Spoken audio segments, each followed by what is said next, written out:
Alright, what's going on everybody? Welcome to my Queen Black Dragon Killing Guide. This guide is basically going to show you my setups. You guys can change it however you want, and I hope that you guys enjoy, okay? Alright, so this was my gear setup. Basically, I have the full void range with the elite top and bottom, which give prayer bonus. The completionist cape, you can use Ava's accumulator if you'd like.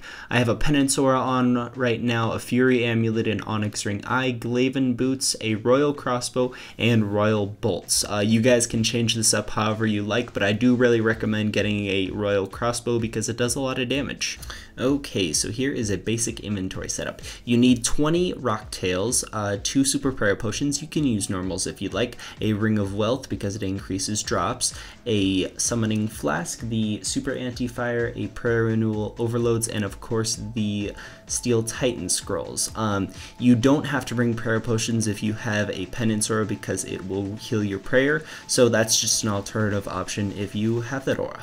Here is my action bar setup. I normally use Q, W, R, and T a lot. I don't use E too much. I only use it if I need to build up adrenaline. I use D and F a lot, which are rapid shot and dead shot. They do a whole lot of damage, especially on the blue phase, so if you ever see the queen turn blue, be sure to use those two abilities. D is rapid shot, and you can't use any abilities for 6 seconds, otherwise it'll just stop shooting. But if you use dead shot, you can spam abilities all you want for extra damage.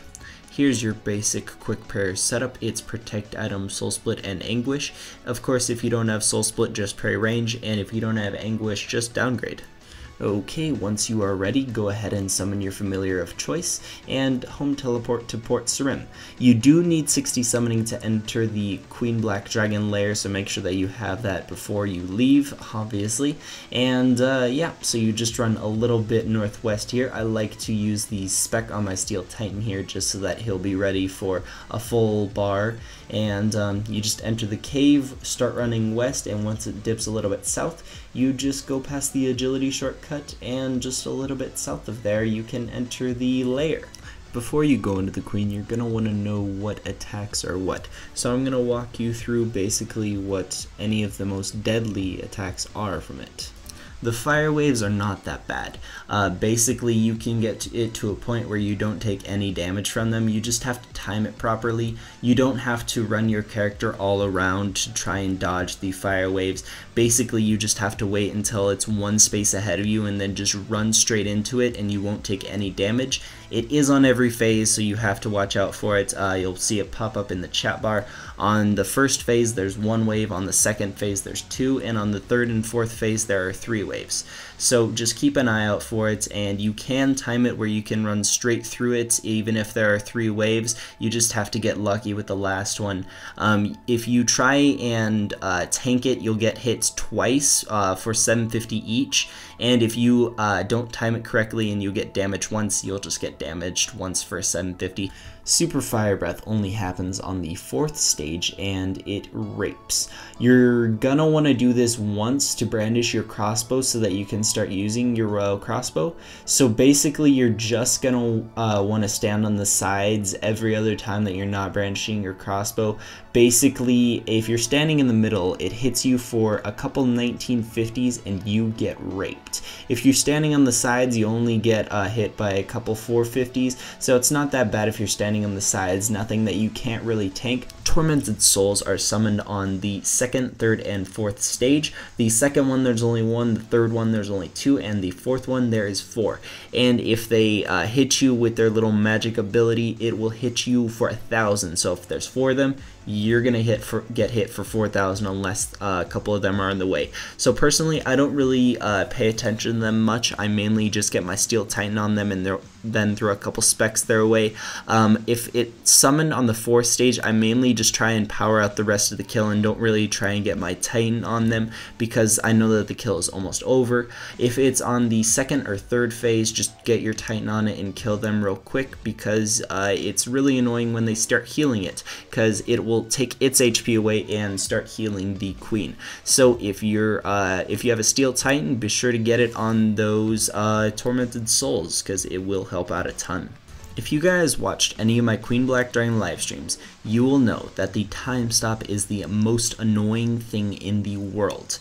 Basically what happens is if any of the tormented souls are summoned, basically it will time stop some points during it. So basically keep an eye out. It will time stop you, and it will do it when there are fire waves, which isn't normally supposed to happen, but apparently it does now.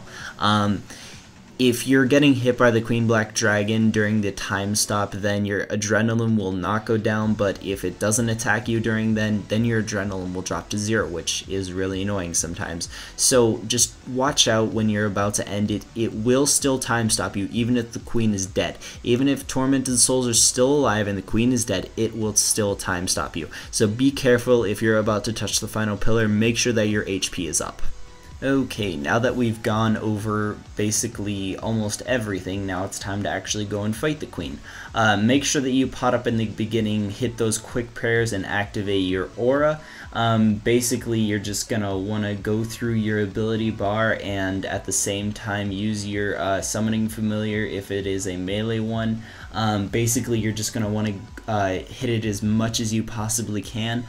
For my personal setup on my ability bar, I like to hit QR, QT, QW, Q, and by then you should have a rapid fire, which does a lot of damage. As I said before, you're going to want to use dead shot and rapid fire as much as possible because it does a whole lot of damage. With rapid fire, it lasts for 6 seconds, so don't hit any abilities during that time, and if it fails on you, oh well, that sucks. You'll just have to wait. It recharges fairly quickly, so you should get another one going fairly quickly. And while you're going through your action bar, just spam your Titan and you will get it down pretty quick. Probably the fastest kill for me was about 2.5 minutes. So basically, once you finish the first phase, you can tell its HP at the very top there. You just go to the pillars. The first phase ends when you hit the very middle pillar there. The second phase ends when you hit the southwest. Third phase ends when you hit the southeast, and the last phase ends once it is dead and you hit the very south pillar. And it should die, and you should be able to go into the loot room and get some epic loots. So I hope that this guide helps. Good luck on your Dragon Kite Shield or your Visage or whatever you're going for. Drop a like if you do enjoy, and I will see you guys later, alright? Peace.